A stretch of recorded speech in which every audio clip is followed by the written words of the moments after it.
O nosso convidado especial na entrevista do dia hoje é Juninho. Ô Juninho, um abraço para você, que prazer revê-lo, tá tudo bem? Tá tudo bem, prazer é meu estar aqui novamente. Você tá com quantos anos, ô Juninho? Tô com 52. 52? 52. Tá louco, pelo amor de Deus, 52 anos, não é possível. Qual é o líquido que você tá bebendo? O homem tá bem mesmo. Você jogou até com qual idade? Terminei com 37. 37. Qual o time? No Ituano mesmo. No Ituano, encerrou a carreira no Ituano. Campeonato Começou Paulista, e terminou, né? Comecei e terminei, joguei o Campeonato Paulista de 2010. 2010. O Ituano foi campeão paulista em 14. 2014. Vamos lá. Já era gestor, né, quando joguei, né? É uma coisa bem estranha, né? É muito estranha. Gestor e jogador ao mesmo tempo. Jogador. Mas já fala pro treinador, ou me escala ou tá fora. E era uma zola, era uma zola. Perguntas para o Juninho. Hoje o nosso convidado muito especial. Eu não posso deixar, Juninho, de perguntar. Primeiro, se você está com saudade da CBF. Em segundo, o que você está achando do trabalho do Carlo Ancelotti. Tá. E em terceiro, o que você achou da declaração do Oswaldo Oliveira e do Leão ontem no Fórum de Técnicos na CBF? Seja bem-vindo. Obrigado. Caramba, pô, o cara fez... Acabou com as minhas perguntas, eu não tenho mais pergunta agora. Mas uma ligada à outra, nenhuma do Ituano. Olha, primeiro, na CBF, o meu sentimento é que eu poderia ter contribuído muito mais, porque eu entrei como diretor de desenvolvimento. E aí, depois de 3 meses, o Edu Gaspar, que estava como coordenador de seleções, ele foi para o Arsenal. E aí o Rogério Caboclo, o presidente na época que me levou, ele me fez o convite de ser o coordenador da seleção. E aí é difícil você recusar um convite desse. Mas, como a seleção começou a ser organizada na parte administrativa, lá para o Gilmar Rinaldi, que foi o coordenador, depois veio o Edu Gaspar, então estava muito bem organizado o setor.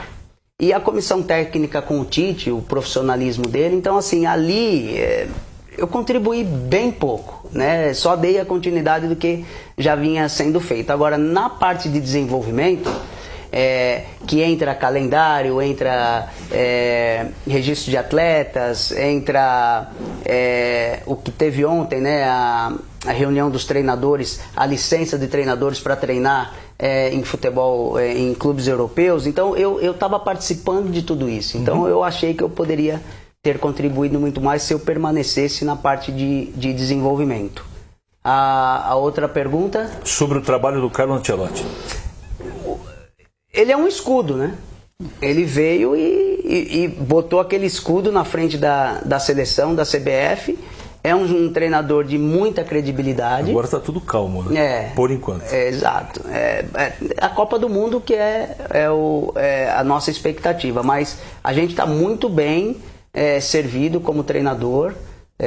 Eu acho que se fosse buscar um estrangeiro, ele, com certeza a gente falava de Guardiola, seriam os nomes principais aí para vir e quebrar, né, e romper essa barreira de muitos anos, que nós não tínhamos um treinador estrangeiro. Então eu vejo uma competência muito grande à frente do cargo de treinador. Sobre a indelicadeza cometida por Oswaldo Oliveira e Leão ontem no Congresso de Técnicos. Olha, eu para ser sincero, eu não assisti muito e não ouvi. Eu vi aqueles trechinhos de Instagram, o que o Leão e o que o Oswaldo falou. Assim, ali eu achei indelicado, né? Porque a gente luta tanto, né, para os treinadores brasileiros poderem ter o mercado aberto em outros centros, principalmente na Europa. Então a gente também tem que ter esse mercado aberto para estrangeiros. É claro que é a competência de cada um, então, mas falar daquela maneira na frente do Ancelotti eu achei indelicado. Gregor. Bom, primeiro, prazer em ter aqui, Juninho, bom te ver. Eu sempre jogava contra, né, o Juninho. Dava um trabalho danado para os goleiros do Juninho. Mas a minha pergunta é sobre o Ituano. Que ano que foi que aquele jogo contra o Vasco, aqui em Itu, né, que se o Ituano vence... 22, exatamente. Naquele jogo, se o Ituano vence o Vasco aqui, estava brigando para acesso, para a Série A do Campeonato Brasileiro. Inclusive foi roubado. Eu disse aqui no programa. O Ituano foi roubado, né? E perdeu o jogo e acabou o Vasco conquistando o acesso e o Ituano ficando fora. A partir daquele momento, Juninho, a gente viu uma descendente no time do Ituano. Então aí acabou disputando, caiu no Paulista, caiu na Série B. Eu queria que o Juninho falasse, né? Agora que você volta pro Ituano, tem uns novos ares, né? Aliás, eu estava num jogo, eu fui acompanhar um jogo Rio Claro e Ituano, foi o primeiro jogo da Série A2. Tá. Você estava lá, você acha que empatou o jogo, acho, 1-1, né? Estávamos ganhando de 1-0 até o finalzinho. Isso, exatamente, eu estava lá naquele jogo. Isso aí. Eu queria que você falasse, Juninho, o que fazer para que o Ituano volte novamente às divisões aí, Série B, Série A de Campeonato Paulista. A gente percebe que a questão de manter o treinador, de dar sequência ao trabalho, já está sendo feita. Sim. Mas esse é o jogo que o Glauber citou. Exatamente. Ituano e Vasco, 2022. Se o Ituano vence esse jogo, o Ituano subiria, exatamente. Era o jogo do acesso. Exatamente. Né? Então, meteram a mão aí no meteram a mão no Ituano. Meteram a mão. Então, Juninho, o que fazer para que o Ituano possa voltar novamente a estar aí nas divisões, né, em cima, Campeonato Paulista, Série B de Brasileiro? Ó, a gente está lá, eu estou lá no Ituano desde 2009, né? Então a filosofia era de reestruturação e uma administração profissional. Exatamente. Né? Então a gente vem nessa filosofia desde lá de trás. E aí, até o ano passado, né, que foi o ano que nós tivemos os 2 descensos, a gente sempre vinha numa ascendência. Né? Eu acho que demoramos um pouco para sair da Série D, que não é fácil. Isso. Né? E aí quando saímos da Série B, o Ituano conseguiu o título da C, subiu, ficamos aí 2 anos na B. E aí eu acho que teve erros de todas as partes, né? Acho que formação de elenco, a maneira do que a gente fez acontecer, mas foi um ano ruim. Né? Então a gente também não pode julgar esse ano péssimo que nós tivemos do que a gente tinha sido, estava sendo executado. Então assim, é claro que a gente tem que olhar, identificar os erros e corrigir. Agora não que tudo estava errado que a gente vinha fazendo. Então tivemos um ano péssimo, eu acho que foi mais na formatação do elenco, característica dos jogadores que a gente escolheu, filosofias diferentes do que a gente pensava, e às vezes as coisas, quando elas começam a degringolar, é difícil você contornar isso, né?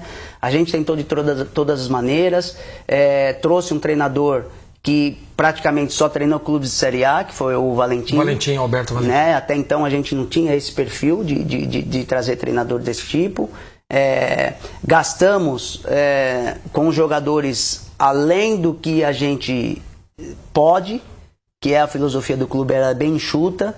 Então tudo isso aconteceu durante esse ano, né? Tentando salvar a equipe e a equipe cada vez mais afundando. Então foi um ano de aprendizado, ruim agora, né? Estarmos na A2 e na Série C. Mas esse ano batemos na trave para subir da 2, batemos na trave e por um ponto não classificamos para os playoffs da C. Então são detalhezinhos que o futebol exige mais atenção, e esse ano o ano que vem a gente espera corrigir. Breno Beretta, direto do estúdio da Rádio Bandeirantes FM 85,7. Abraço para você, boa tarde, bebê, e a sua pergunta ao Juninho, o nosso convidado especial de hoje. Oi, Batista, um abraço para você também, prazer falar com o Juninho, um abraço para todo mundo ligado aqui na tela da Band, o Juninho que foi um exemplo como jogador de futebol e agora também tem se tornado referência como gestor. Não a gente pode dizer assim, trabalhou na seleção brasileira e fez um grande trabalho, a primeira passagem pelo Ituano, depois retornando no Ituano, e a gente sabe que está tentando reconstruir o Ituano mais uma vez. Ô Juninho, eu queria saber de você o seguinte, né?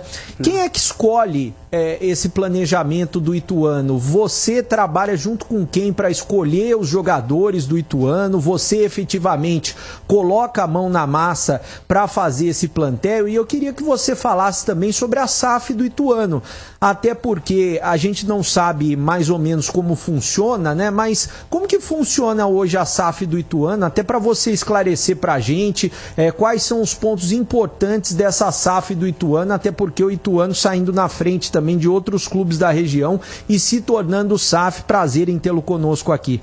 Prazer é meu.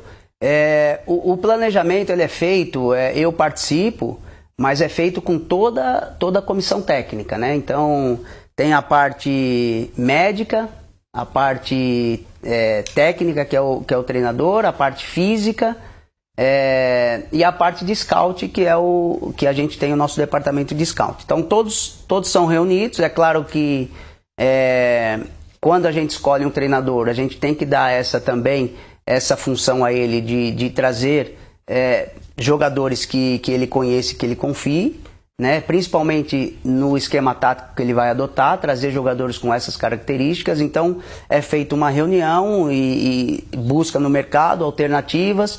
A gente sempre faz as opções, né? 1, 2 e 3, porque hoje o mercado está muito inflacionado, né? Então tem jogadores que a gente quer, mas infelizmente as nossas condições a gente não consegue trazer. Então o trabalho é feito em conjunto e a escolha, claro, acho que a palavra final ela tem que sempre ser do treinador, né? Que está no exercício. Então é feito dessa maneira. Em relação à SAF, não existia SAF na época que eu fiz o contrato com o Ituano.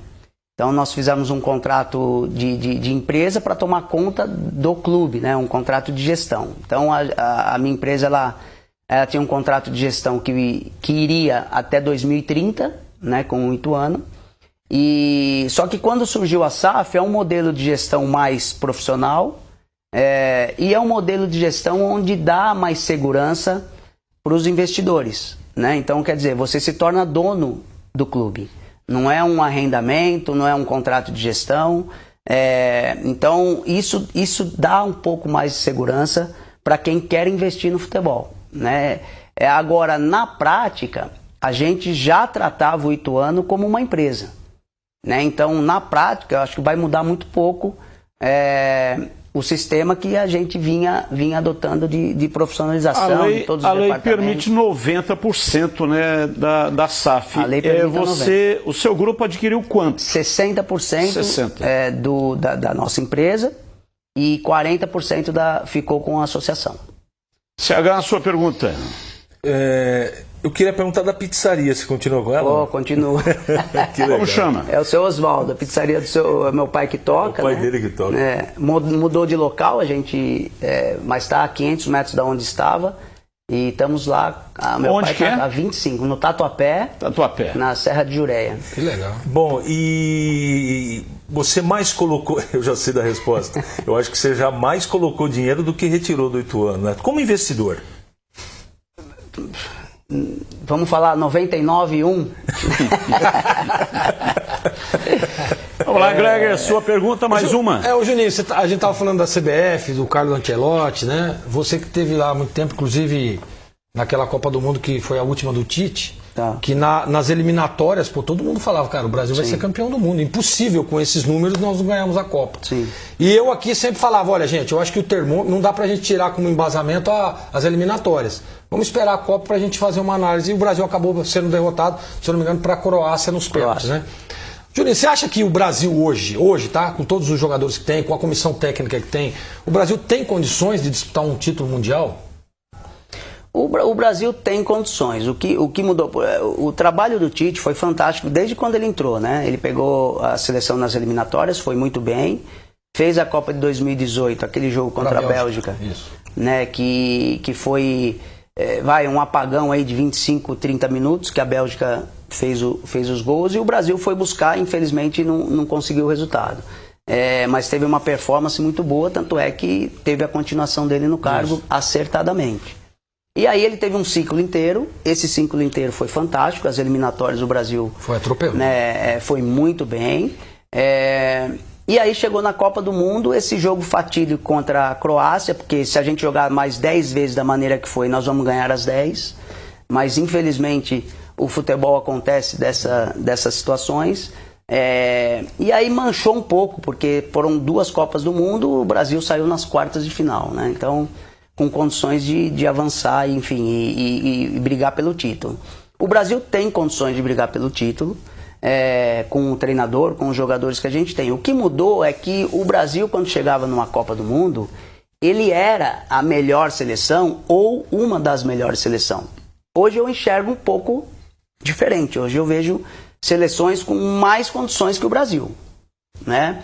Condições de confiança, às vezes até qualidade técnica de jogadores. Isso era difícil acontecer, mas condições de o Brasil ir para uma Copa do Mundo e brigar pelo título, totais. Breno Beretta, mais uma. Juninho, a gente sabe que o Ituano, a gente acompanha, né, é um dos times mais tradicionais desse nosso interior e precisa estar nas primeiras divisões. Eu sei que o ano que vem vocês vão lutar pelo acesso. Eu gostaria que você falasse primeiro da importância do trabalho de continuidade do Mazzola Júnior e também dessa reapresentação que já aconteceu e vocês vão ter um tempo maior para trabalhar junto com os jogadores. E eu queria que você falasse também o que você está colocando em prática, conseguindo colocar em prática de tudo que você aprendeu no futebol, porque você é um profissional muito inteligente, já era inteligente dentro de campo e é muito inteligente como gestor também. Esse trabalho ele é importante, né? Vamos dizer, os 4 anos que eu fiquei fora, mas teve a continuidade da gestão. Estamos falando aí de 2009 para cá. Se a gente for fazer esse cálculo aí, foram poucos treinadores, né? Não foram tantos treinadores assim. E eu acredito nisso, né? Você tem que escolher bem o treinador e dar o tempo para ele trabalhar, né? Eu acho que essa é a nossa filosofia. A gente escapou disso, acho que um ou outro treinador que teve curto tempo com a gente durante toda essa gestão. Mas e o Mazzola faz parte disso. A gente confia muito no trabalho dele. Foi um treinador que começou comigo, foi o meu primeiro treinador, né? E teve uma passagem no Ituano excelente, subindo o Ituano para a Série B, né? Sendo campeão da Série C, deixando o elenco para que o Ituano pudesse ter o acesso. Transmitimos aqui na Band. Transmitimos a final aqui. Foi, né? Então, assim, é um treinador muito competente, é uma pessoa que eu já conheço há muitos anos e confio no trabalho dele. Então, nada mais justo do que dar uma sequência maior para que ele possa desenvolver junto com a gente esse trabalho. Ô Juninho, para encerrar, queremos encerrar com gols. Você marcando gols na Inglaterra. Middlesbrough. Olha só, o Juninho foi um jogador fantástico. Excepcional. Hoje o Middlesbrough também luta para subir para a Premier League, né? Tá, acho que há mais de 10 anos na Championship. Sim. É um time com uma estrutura fantástica. Até respondendo um pouco a pergunta, o que eu aprendi, né? Principalmente na Inglaterra, é a questão da organização, né? Dos clubes ingleses, a questão da seriedade, tudo que você assina você tem que cumprir. E fazer as coisas... Começou lá esse gosto pela gestão. Quando eu estava no final de carreira, eu não pensava em ser treinador, não pensava em ser comentarista. Eu pensava realmente em pegar o clube para administrar e colocar tudo em prática, aquilo que eu aprendi ao longo dos 20 e poucos anos de carreira.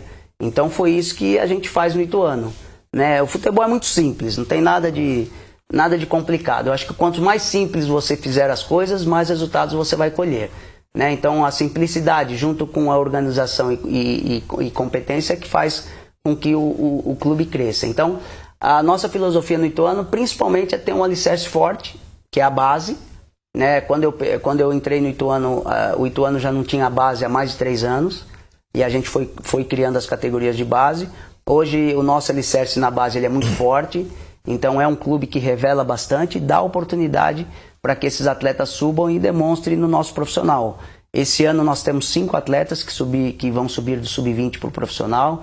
Então, o importante, o resultado é esse, né? Não é o títulos da base, é quantos jogadores no final do ciclo do sub-20 sobe para o profissional. Esse que é o grande resultado. Ô Juninho, eu não posso deixar de perguntar isso para você, cara. Você conviveu na última Copa do Mundo com o Neymar, todo dia. Você levaria para a Copa ano que vem?